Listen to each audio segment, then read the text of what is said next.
Well, next topic is the anatomy of human kidney.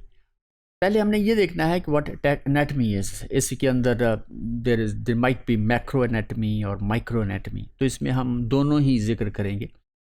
तो anatomy in fact it is a science which deals with the study of the organs after dissecting the organ or the body। तो जो भी हमें खुली आंख से without that is you may call it unaided eye से देखते हैं और वो चीज़ हमें वाज़े तौर पे नज़र आए, उसे हम मैक्रो एनाटॉमी कहते हैं। तो यहाँ पे हम एनाटॉमी इसमें थोड़ी सी बहुत ज़ाहिर है दोनों चीज़ों का जिक्र होगा।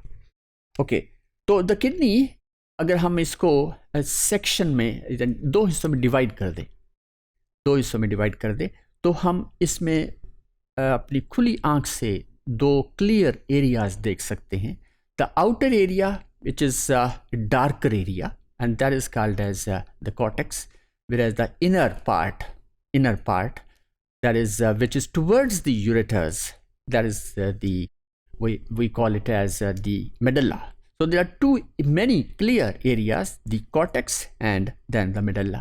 और इसके अलावा इस medulla के अंदर we can see 8 to 18 there is a cone shaped renal lobules। हम देख सकते हैं कि बिल्कुल lobes की तरह they are arranged in a specific order.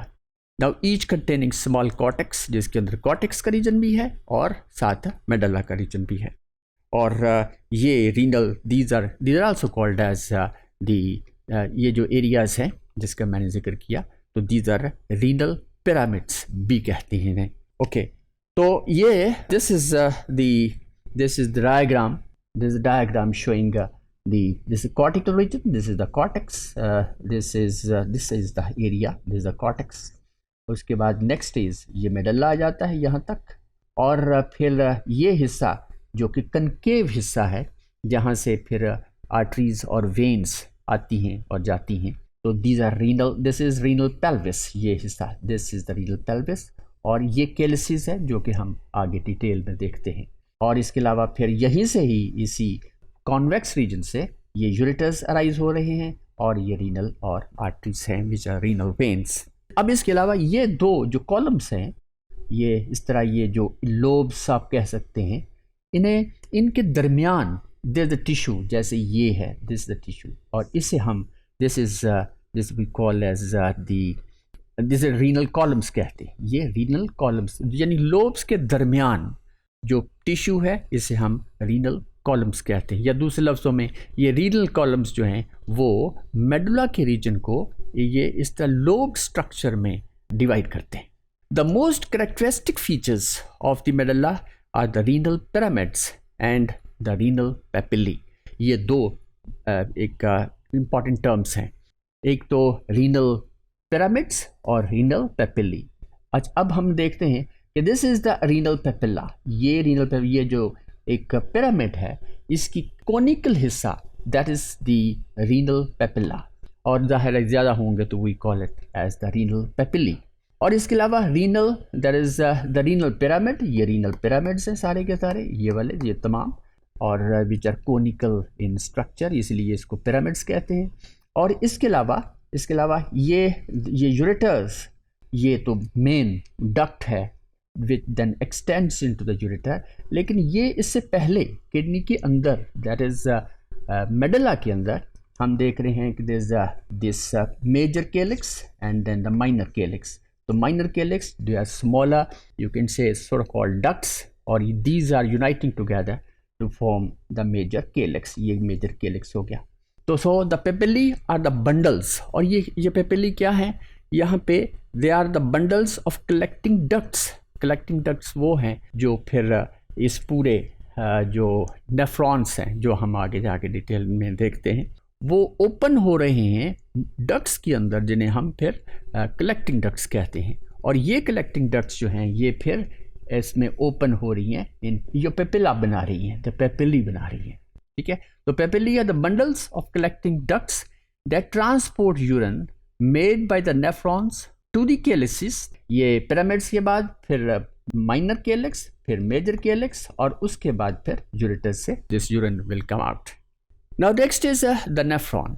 अब ये नेफ्रॉन देख, यही है नेफ्रॉन जो कि एक्चुअल परफॉर्म करता है, बल्कि ये अब यूँ समझें कि ये माइक्रो एनाटमी आ गई। तो each kidney it is composed of about 1 million nephrons, और ये नेफ्रॉन्स जो हैं इसके अंदर दिस इज़ द कैप्सूल, जिसे हम और अगली एक स्लाइड के अंदर देखेंगे। लेकिन बहरहाल यहाँ पे हम ये कह सकते हैं कि हर किडनी जो है that is composed of 1 million such tubules, which a coiled tubule जो यहाँ से शुरू होती है इस हिस्से से, जिसे हम बोमैंस कैप्सूल कहते हैं, यहाँ से होते हुए फिर यहाँ से ये और फिर ये। So this is long tubule coiled tube, और जो कि नेफ्रॉन का बहुत इंपॉर्टेंट हिस्सा है। सो नेफ्रॉन हैज़ 2 मेन पार्ट्स, आप कह सकते हैं कि this part is the corpuscle and then this whole structure is the tubule। लेकिन उसके बाद उसकी और इसकी डिवीजन है। The cup-shaped corpuscle containing this part of it, जो कि it's the tuft of capillaries जो कि ग्लोमेरुलस बना रही है, जिसे हम और ये किसके अंदर है, इस कप के अंदर, और ये कप कहलाता है बोमेंस capsule. The glomerulus and Bowman's capsule together they form the renal corpuscle। Now the tubules, जैसे हमने देखा कि इसके अंदर कॉर्पस्कल है और एक ट्यूब्यूल है, क्वाइल्ड ट्यूब्यूल है। तो tubule are small tubes travelling through the inner part of the kidneys that regulate the passage of various chemicals to and from the blood. तो इस लिहाज से इसकी बहुत इंपॉर्टेंस है, जिसे हम नेक्स्ट लेक्चर्स में देखते हैं। The tube has 3 main parts, the proximal convoluted tubule, जैसे इट इज टुवर्ड जो ही प्रॉक्सिमल, जिसलिए जो कॉर्पस्कल के साथ ही जो कॉइल ट्यूब है इसे हम कहते हैं प्रॉक्सिमल कन्वोल्यूटेड ट्यूब्यूल। और उसके बाद फिर एक लूप आता है which we call the loop of Henle, and next there is another coil which we call the distal convoluted tubule. Now the cortex of the outer renal tissue is composed of the renal corpuscle. जैसे अब हमें देखना है कि जो cortex है इसके अंदर क्या है। तो कॉर्टेक्स के अंदर एक कैप्सूल है, रीनल कैप्सूल। फिर उसके बाद there is present another coil tube which is the proximal as well as the distal. दोनों जो क्वाइल ट्यूब्स हैं वो इसी कॉर्टिकल रीजन के अंदर पाई जाती है, जबकि लूप ऑफ हेनले ये प्रोजेक्ट करता है into the medulla। So the medulla is the inner renal tissue। There is a splitting into triangular parts called the pyramid। इससे हम देख चुके कि ये columns हैं जो कि which is a column of tissues जो कि एक compartmentation कर देते हैं in the form of lobules।